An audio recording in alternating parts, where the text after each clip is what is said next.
Video में दिखाए गए नाम, वर्ण, व्यवसाय स्थान और घटनाएं सभी काल्पनिक है।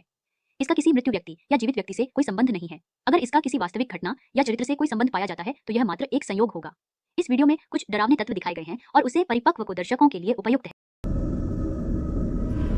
एमा अपने बेटे मैथ्यू, उसकी पार्टनर जेनिफर और अपनी बेटी सुजैन के साथ एक नए घर में शिफ्ट हुई थी। इस घर को उन्होंने जिस आदमी से खरीदा था वो इसे बेचकर भागने की जल्दी में था, इसलिए उन्हें ये घर काफी सस्ते में मिल गया। एमा जैसे ही उस घर में घुसी वो उसकी छत को एकटक घूरने लगी। उसके चेहरे को देखकर उसके परिवार वाले थोड़ा घबरा गए, लेकिन कुछ देर बाद एमा नॉर्मल हो गई। ये नया घर थोड़ा अजीब था और जेनिफर को यहां बिल्कुल भी अच्छा नहीं लग रहा था। एक दिन जब वो शीशे के सामने बैठी थी तो उसने देखा कि उसके पीछे एक लड़की खड़ी थी जिसके बाल पूरी तरह से बिखरे थे और वो बहुत भयानक तरीके से उसे देखे जा रही थी। जेनिफर ने जैसे ही मुड़कर देखा वो लड़की वहां पर नहीं थी। जेनिफर को अब इस तरह के नजारे अक्सर देखने को मिला करते थे।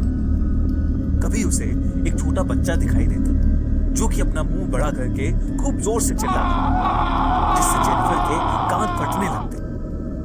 जेनिफर ने पता करना शुरू किया कि उस घर में पहले कौन रहता था। घर के बेसमेंट में उसे कुछ पिक्चर्स मिले जिसमें एक फैमिली की फोटो थी। उस फैमिली फोटो में वो बच्चा भी था जो जेनिफर को अक्सर दिखाई देता था। जेनिफर ने वो फोटो ली और वो अपने घर के आसपास रहने वाले लोगों से उस फोटो के बारे में पूछने निकल गई। आसपास के लोगों का कहना था कि वो घर कर्ज्ड है, यानी शापित है, और इस वजह से उसका मालिक इतने सस्ते में उस घर को बेच के भाग गया। बहुत समय पहले उस घर में एक फैमिली रहा करती थी। उस फैमिली में एक हस्बैंड, वाइफ और उनका एक छोटा बच्चा रहते थे। वाइफ का अफेयर किसी दूसरे आदमी के साथ चल रहा था और ये बात उसके हस्बैंड को पता लग गई। इस वजह से उसके हस्बैंड ने अपनी वाइफ को बहुत बेरहमी से मार दिया। उस बच्चे ने अपनी मां का खून होते हुए देख लिया और वो चिल्ला चिल्ला कर भागने लगा। उसका मुंह बंद करने के लिए उस आदमी ने गुस्से में आकर अपने बच्चे को भी मार दिया, लेकिन उस औरत और उसके बच्चे की आत्मा उसी घर में रहने लगी। हस्बैंड कुछ दिनों तक उस घर में रहा, लेकिन उसके बाद उसकी वाइफ की आत्मा ने उसे मार डाला। इस तरह से पूरा परिवार उस घर में मारा गया।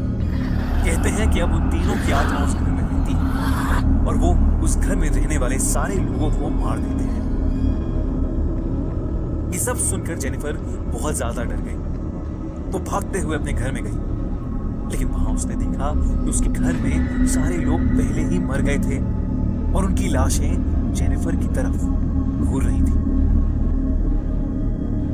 जेनिफर डर के मारे छत पर भागी, लेकिन वहां भी उसे बहुत सी लाशें दिखाई दी। सारी लाशें उसकी तरफ बढ़ने लगी और जेनिफर उनसे दूर भागने लगी। जल्दबाजी में जेनिफर का छत पर से पैर फिसल गया और वो नीचे रोड पर गिर गई। एक तेज स्पीड पे आती हुई गाड़ी ने उसे टक्कर मार दी और उसकी ऑन द स्पॉट मौत हो गई।